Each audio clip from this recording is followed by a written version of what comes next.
Welcome to Back in America, the podcast. You are listening to the first installment of Back in America. In this podcast, I explore unique, amazing American stories from my multicultural perspective. As you figured, I am French. Interestingly, I spent my senior year at Jonesville High School in Iowa before moving to Washington, D.C., while attending the University of Maryland, where I graduated with a BA in journalism. After 25 years in Europe, I am now back in America with my family. I live in Princeton, New Jersey, between New York and Philadelphia. This episode is part of a series on masculinity in America. Here, I speak with Eric Marsh, a black activist and social worker in Philadelphia. I reached Eric on his phone while he was driving between two events. Donald Trump, he called the whole Me Too movement into account and said it was dangerous for men. Bullying. The Me Too movement against sexual harassment. Masculinity. Is this the best a man can get? Boys will be boys. Boys will be boys. Boys will be boys. But something finally changed. Allegations regarding sexual assault and sexual harassment. News, politics, advertising. Masculinity is definitely a hot topic.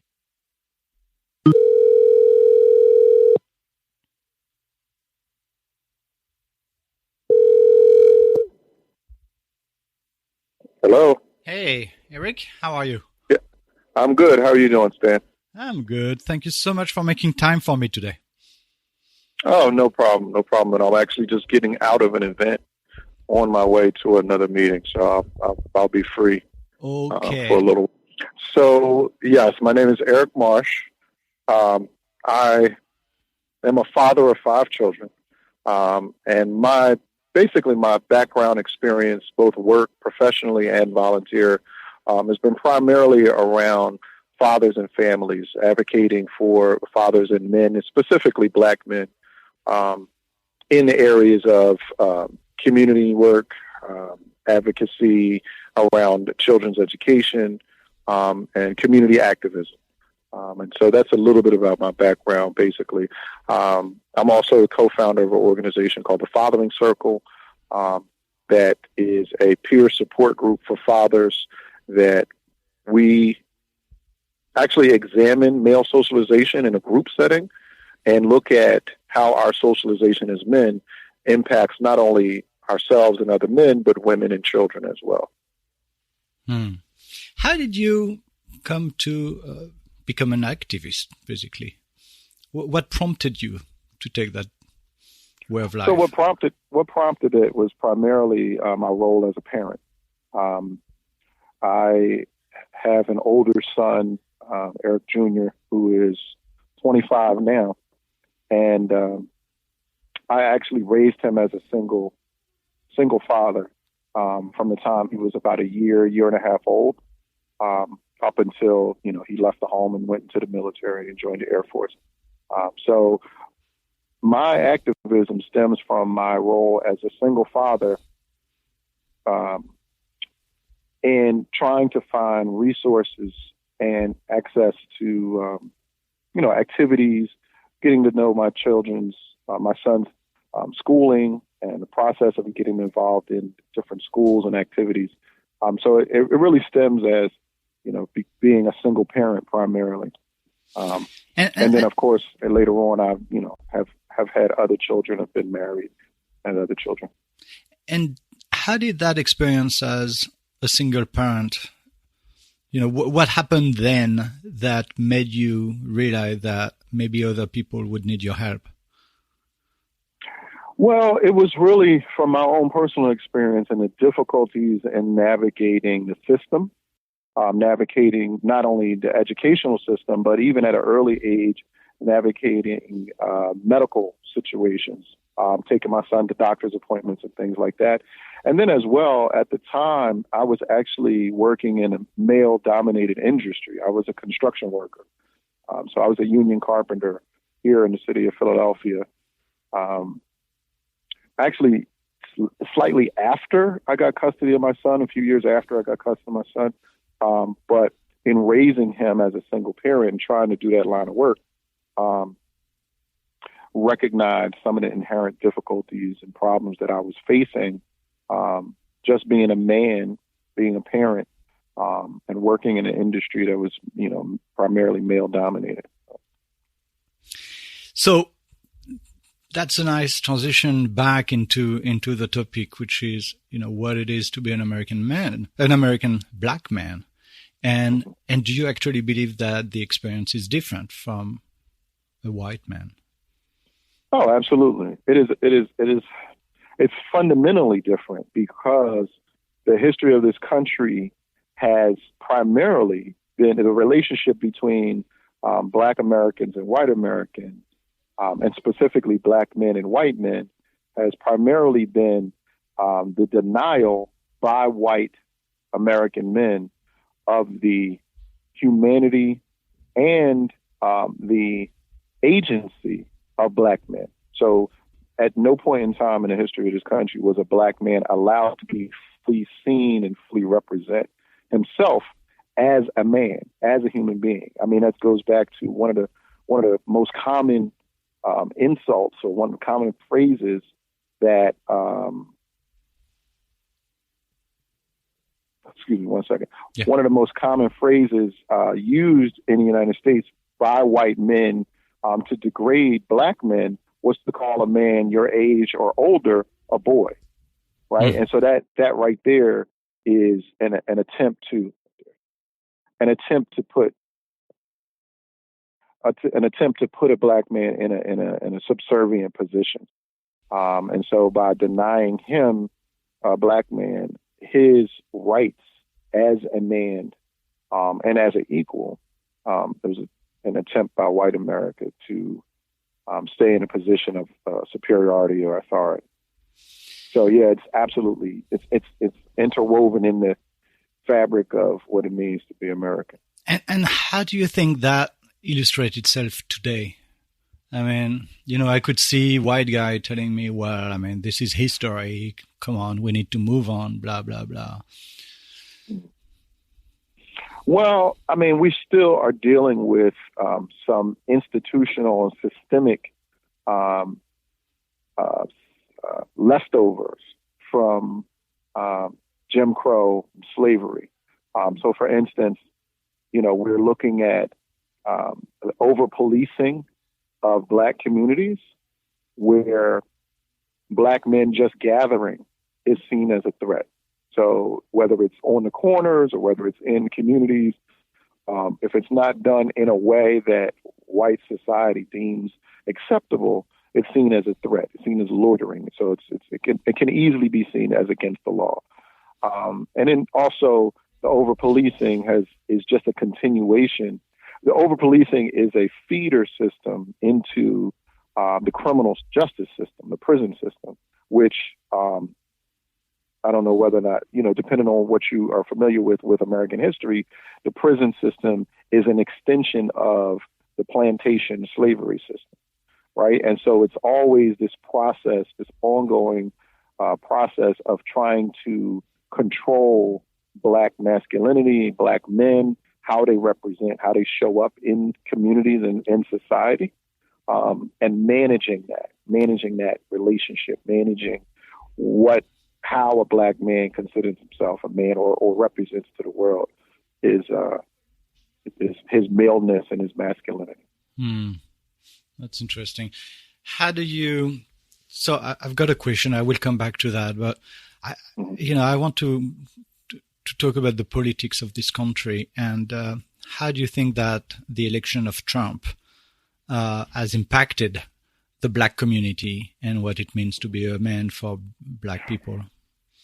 Well, I think it's in a way it's a slap in the face, right? Because if you think about the 8 years that we had with Barack Obama as the first Black president of the United States, for America to respond in this way, and the question is still out in terms of, the election itself and how fair it was, and, Russian meddling and any of that. But the reality is that for Black men, and I think all people of color in the United States, to look at Trump being elected president after 8 years of the first black man being president, it's almost a overcompensation, so to speak, by white voters, by white America, to compensate for having a black president for 8 years.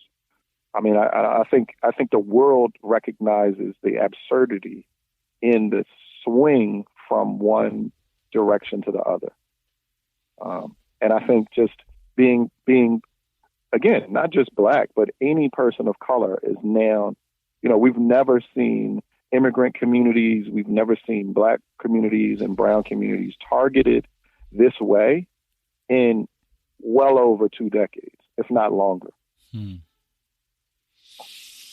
So to come back to what you were saying about the prison system and the incarceration and all that, do you feel that your community is,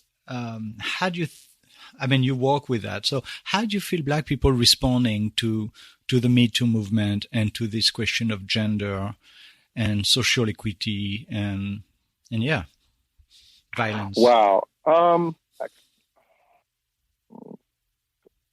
Actually, I think it's an interesting dynamic, right? Because there are, if you listen to the media, or if you look at, television, news, if you listen to social media, listen to the radio and read the papers, it's often portrayed as the LGBT community is primarily, white. And often white male voices or white gay male voices are often the voices that are primarily centered when you hear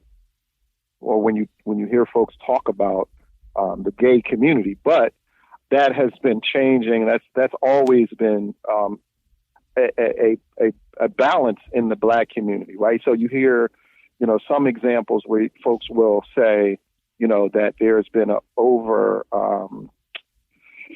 that there's a homophobia in the black community, right? Mm-hmm. There's a lot of folks who are gay and trans who don't feel safe or haven't felt safe. But the reality is that's American culture. So that goes across the board, whether it's black or white. There are people who identify gay, trans, and non-binary who've never felt safe. There's always been communities outside of the majority or mainstream communities. In terms of the black community, however, I will say this, is there's also been quite a few activists and leaders in the gay and trans communities who have been people of color, particularly black people. So I think it's a tightrope walk, and I think it's a uniquely American experience, right? That there is one faction of the community that is embracing it and actually representative of the gay, trans, and non-binary identified folks. And then there is another portion of the community that struggles with accepting that. And I think that's just an example of the overall American you're right. culture. Listen, I realize your time is precious. I might have another question if you okay, and maybe we can follow up later on. But actually, I have some time. I've got quite a few minutes. I don't have to be you're not where I'm going for another half an hour. Okay, good. Are you familiar with Hank Willis Thomas branded head photo? It's a picture of, you see a black man's head, cleanly shaved, with a Nike swoosh on it. It's like a branded head. No. So that photographer is a black guy, Willis Thomas, and he's trying to make a point about the commodifiable blackness, the brand and the black. And so I read a story which was really, asking the question of capitalism, the fact that on one side, the black community sort of try to fight capitalism and yet embrace capitalist brands. And, and so it sort of begged the question, you want to revolt, but still you want, you are buying into this culture. So again, what's your take on that? No, I think that is, oh my God, like that's such a loaded question. I mean, it is, wow. So it goes back, so let me just preface this by saying, in my conversations, I really don't ever, make a point or try to stress a deliberate connection to slavery. But the reality is that there is a direct connection between slavery, the slave market, buck breaking, and the black male body as a commodity, right? Mm-hmm. And so there's always been this practice of the black male body being a commodity, and unfortunately, someone else is making money off it. Now, even today, there's it's a little bit different because we feel like there's conversation about artists being athletes being, super rich or making, their own money or, being their own managers. And because they're millionaires, somehow they have arrived in some kind of way. But the reality is that they still have quote unquote managers, and there's still an owner of a team that is making more money off of them than they're making themselves. So that's one. And then two, there's this, again, the prison industrial complex is really about free labor, right? And so you have majority black men in prisons working for pennies a day. And now there's more and more private businesses where you're leasing prisoners to serve as, call center operators and all these different positions that have been woven into the prison industrial complex because of these private prison, these privately owned prisons. Again, now we're back to the black body as a commodity or as free labor. So, the image, the superficial image of the Nike swoosh on a man's head, or it really just speaks to the masses who are less aware of their, I'm going to put you back. Hold on one second. It really speaks to the masses who are just being subjected to commercialization, like consumerism. Yeah. And that's a different type of control, but again, it's really, it's pervasive and it touches so many different levels. But yeah, you're absolutely right. There is this ongoing thread of the black body only having value through either being a consumer or being consumed. Yeah, and the story was trying to say that by being a consumer, by being able to procure those brands, men were trying to show their manlyhood. Do you think there is something there? Say that again. Repeat it. By being a consumer of those brands, by branding themselves with those high visibility brands, they are trying to show their masculinity in a way. Well, I think so. There's a slight.